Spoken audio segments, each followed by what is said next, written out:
Phone tapping కేసులో హరీష్ రావుకు ఊరట లభించింది. తెలంగాణ ప్రభుత్వ పిటిషన్ను సుప్రీంకోర్టు కొట్టేసింది. హైకోర్టు ఉత్తర్వుల్లో జోక్యం చేసుకోలేమంటూ సుప్రీంకోర్టు తెలిపింది. ఇక ఫోన్ ట్యాపింగ్ కేసులో విచారణకు అనుమతించాలి అంటూ సుప్రీంకోర్టులో పిటిషన్ వేసింది తెలంగాణ ప్రభుత్వం. ఇక గతంలో కూడా చూసుకుంటే హరీష్ రావు పైన పంజాగుట్ట పిఎస్ లో ఫిర్యాదు చేశారు చక్రధర్ గౌడ్. ఇక గతంలో హరీష్ రావు పైన నమోదైన ఎఫ్ఐఆర్ అయితే క్యాష్ చేసింది హైకోర్టు. ఇదే అంశంపై పూర్తి డీటెయిల్స్ మా ప్రతినిధి కిరణ్ అందిస్తారు. చెప్పండి కిరణ్, ఇప్పుడు చూసుకుంటే హరీష్ రావుకి ఈ ఫోన్ ట్యాపింగ్ విషయంలో కొంత మేరకు ఊరట కలిగిందనే చెప్పాలి. దీని గురించి మీరేమంటారు? అమూల్య, ఫోన్ ట్యాపింగ్ కేసులో మాజీ మంత్రి హరీష్ రావుకు భారీ ఊరట లభించింది. తెలంగాణ ప్రభుత్వం వేసిన ఎస్ఎల్పి స్పెషల్ లీవ్ పిటిషన్ ను సుప్రీంకోర్టు కొట్టేసింది. హైకోర్టు ఇచ్చిన ఉత్తర్వులో జోక్యం చేసుకోలేమంటూ సుప్రీం తెలిపింది. ఫోన్ ట్యాపింగ్ కేసు విచారణకు అనుమతించాలంటూ ఇదివరకే తెలంగాణ ప్రభుత్వం సుప్రీంకోర్టులో పిటిషన్ వేసింది. ఏదైతే తెలంగాణ ప్రభుత్వం వేసిన పిటిషన్ ను సుప్రీంకోర్టు డిస్మిస్ చేసింది. ఈ కేసులో ఏదైతే హరీష్ రావు పై పంజాగుట్ట పిఎస్ లో గతంలో చక్రధర్ గౌడ్ ఫిర్యాదు చేశారు. గతంలో హరీష్ రావు పై నమోదైన ఎఫ్ఐఆర్ ను కూడా క్యాచ్ చేసింది హైకోర్టు. ఒక్కసారి మనం ఇది బిగ్ బ్రేకింగ్ న్యూస్ అమూల్య. ఫోన్ ట్యాపింగ్ కేసులో మాజీ మంత్రి హరీష్ రావు విచారించేందుకు అనుమతించాలంటూ తెలంగాణ ప్రభుత్వం దేశ అత్యున్నత న్యాయస్థానం సుప్రీంకోర్టులో వేసిన పిటిషన్ దాఖలు చేసిన విషయం తెలిసిందే. ఈ మేరకు ఆ petition justice B Nagarathna, justice Ujjal Bhuyan కూడిన ద్విసభ్య ధర్మాసనం విచారణ చేపట్టింది. ఇరుపక్షాల వాదనలు, ఇటు ప్రభుత్వం తరఫున అటు హరీష్ రావు తరఫున వాదనలు విన్న సుప్రీంకోర్టు ఈ కేసులో జోక్యం చేసుకోలేమని తేల్చి చెప్పింది. హైకోర్టు ఇచ్చిన ఉత్తర్వుల ప్రకారమే ముందుకెళ్లాలంటూ క్లియర్ గా తెలంగాణ ప్రభుత్వానికి స్పష్టమైన ఆదేశాలు ఇచ్చింది. ఈ స్పెషల్ లీవ్ పిటిషన్ లో ఎలాంటి జోక్యం చేసుకోలేమంటూ ద్విసభ్య ధర్మాసనం వెల్లడించింది. అంతేకాకుండా ఈ కేసులో ఏదైతే ఫోన్ ట్యాపింగ్ కేసులో హరీష్ రావుకు భారీ ఊరట లభించింది. ఇది పిఆర్ఎస్ కి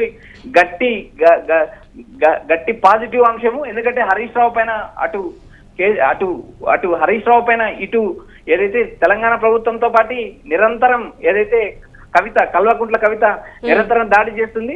అయితే హరీష్ రావు టార్గెట్ గా ఇటు కవిత అటు తెలంగాణ ప్రభుత్వం రాజకీయాలు చేస్తుంది. అయితే ఈ కేసులో ఇప్పటికే ప్రధానంగా ఏదైతే హరీష్ రావుకు ఊరట లభించడం బీఆర్ఎస్ పార్టీకి ఒక పాజిటివ్ కోణం అని చెప్పొచ్చు.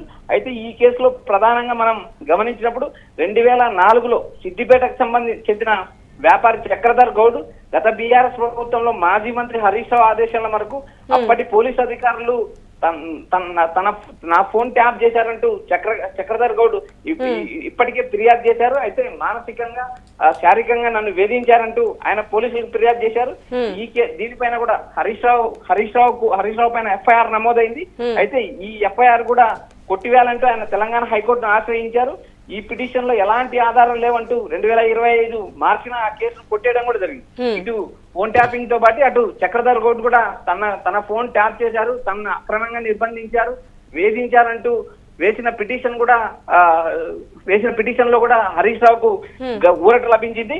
అయితే ఈ క్రమంలోనే ఇటు ఏదైతే ఫోన్ ట్యాపింగ్ అటు చక్రధర్ గౌడ్ వేసిన పిటిషన్లు సుప్రీంకోర్టులో ఎస్ఎల్పి దాఖలు చేసింది. ఈ ఎస్ఎల్పిలో ఈ కేసు కీలక విచారణ దశలో ఉన్నది కాబట్టి హరీష్ రావును విచారించేందుకు అనుమతించాలంటూ ఇటు తెలంగాణ ప్రభుత్వం కోరింది. అటు చక్రధర్ పిటిషన్ లో కూడా తనను వేధించాలని పేర్కొన్నారు. అయితే ఈ రెండు పిటిషన్ల పైన కూడా సుప్రీంకోర్టు ద్విసభ్య ధర్మాసనం డిసిషన్ చేసింది. వీటిలో ఏదైతే ఈ కేసులో ఫోన్ ట్యాపింగ్ కేసులో హరీష్ రావుకు భారీ ఓటు లభించింది. అంటే ఇప్పుడు ఈ తీర్పుతో చూసుకుంటే హరీష్ రావు రాజకీయంగా కూడా దూకుడు పెంచే అవకాశాలు బాగా ఉన్నాయంటారా? అమూల్య, ఏదైతే కాంగ్రెస్ ప్రభుత్వం అధికారంలోకి వచ్చిన తర్వాత ఏదైతే అటు కేసీఆర్ ఇటు కేటీఆర్ అటు హరీష్ రావును టార్గెట్ చేసుకొని కాంగ్రెస్ ప్రభుత్వం ఇటు సీఎం రేవంత్ రెడ్డి కూడా రాజకీయాలు చేస్తున్నారంటూ ఒక ప్రచారం నడుస్తుంది. అయితే వీటిపైన గతంలో ఏదైతే కొన్ని అంశాలపైన ఈ ఫోన్ ట్యాపింగ్ అంశం పైన కూడా హరీష్ రావు జైలుకి వెళ్తాడంటూ అటు అసెంబ్లీ వేదిక కూడా కాంగ్రెస్ తో సీఎం తో పాటు మిగిలిన మంత్రులు కూడా ప్రకటించడం జరిగింది. అయితే వీటిపైన ఎస్ఎల్పి వేయడం, తెలంగాణ ప్రభుత్వం ఎస్ఎల్పి వేయడం, ఆ ఎస్ఎల్పి ద్విసభ్య ధర్మాసనంలో హరీష్ రావుకు ఊరట లభించడం ఇది బీఆర్ఎస్ కు సానుకూల అంశం. ఎందుకంటే ఇటు ముప్పేట దాడి ఇటు బీఆర్ఎస్ తో పాటు ఇటు కాంగ్రెస్ తో పాటు అటు కవిత మిగిలిన పార్టీలు అటు బీజేపీ కూడా నేరుగా బీఆర్ఎస్ ప్రభుత్వం పైన దాడి చేస్తుంది. ఈ అన్నిటిపైన ఏదైతే హరీష్ రావుకు ఈ భారీ ఊరట లభించింది. ఫోన్ ట్యాపింగ్ కేసులో హైకోర్టు ధర్మాసనం ఇచ్చిన ఉత్తర్వుల్లో ఎలాంటి జోక్యం చేసుకోమంటూ సుప్రీంకోర్టు తీర్పు చెప్పింది అమూల్య. అంటే మరి ఇప్పుడు ఈ అంశం పైన ప్రభుత్వానికి తదుపరి అడుగు ఏంటంటారు? స్వతంత్ర విచారణకి సిద్ధమేనంటారా? అమూల్య, సుప్రీంకోర్టు అంతిమంగా సుప్రీంకోర్టు ఫైనల్. ఎందుకంటే కింది కోర్టు ఏ తీర్పు ఇచ్చినా పైకోర్టుకి వెళ్లే అవకాశం ఉన్నాయి. ఎందుకంటే హైకోర్టు ఇచ్చిన తీర్పు పైన ప్రభుత్వానికి అవకాశం ఉంది కాబట్టి సుప్రీంకోర్టుకి వెళ్ళింది. ఈ సుప్రీంకోర్టులో హరీష్ రావు ఊరట లభించింది. అయితే సుప్రీంకోర్టులో హరీష్ రావు ఊరట లభించడంతో మరోసారి ఏమైనా రివ్యూ పిటిషన్ ఏమైనా ప్రభుత్వం దాఖలు చేస్తుందా సుప్రీంకోర్టులో అనేది చూడాలి. ప్రస్తుతానికైతే న్యాయ నిపుణులు అందిస్తున్న సమాచారం ప్రకారం హరీష్ రావుకి అయితే ప్రస్తుతానికి ఊరట లభించింది. బట్ తెలంగాణ ప్రభుత్వం నెక్స్ట్ అడుగులు ఏమేస్తుంది అనేది ఇప్పటికి క్లారిటీ లేదు. రాబోయే రోజుల్లో రివ్యూ పిటిషన్ వేస్తారా లేక ఇంతటితో ఈ ఫోన్ ట్యాపింగ్ అంశాన్ని తెలంగాణ ప్రభుత్వం హరీష్ రావుని లీవ్ చేస్తుందా అనేది కూడా మనం చూడాలి. ఎందుకంటే ఇప్పటికిప్పుడు ఈ తెలంగాణ ప్రభుత్వం ఏం చేయబోతుంది అన్న దానిపై నాకు క్లారిటీ లేదు. ఈ తీర్పు వచ్చిన తర్వాత తదుపరి ఉత్తర్వులు వచ్చిన తర్వాత ఎలా ముందుకు వెళ్ళాలనే అంశం పరిశీలిస్తామంటూ ఏదైతే తెలంగాణ ప్రభుత్వం నుంచి న్యాయవాదులు చెప్తున్నారో దీనిపైన ఒక క్లారిటీకి రావాలంటే మరింత సమయం పట్టే అవకాశం ఉంది. ఇప్పటికైతే బీఆర్ఎస్ ట్రబుల్ షీటర్ గా పేరున హరీష్ రావుకు ఏదైతే ఫోన్ ట్యాపింగ్ కేసులో భారీ ఊరట లభించింది అనుకోవాలి Amulya. Right, thank you Kiran. చూసుకుంటే ఫోన్ ట్యాపింగ్ కేసులో హరీష్ రావుకు ఊరట లభించింది.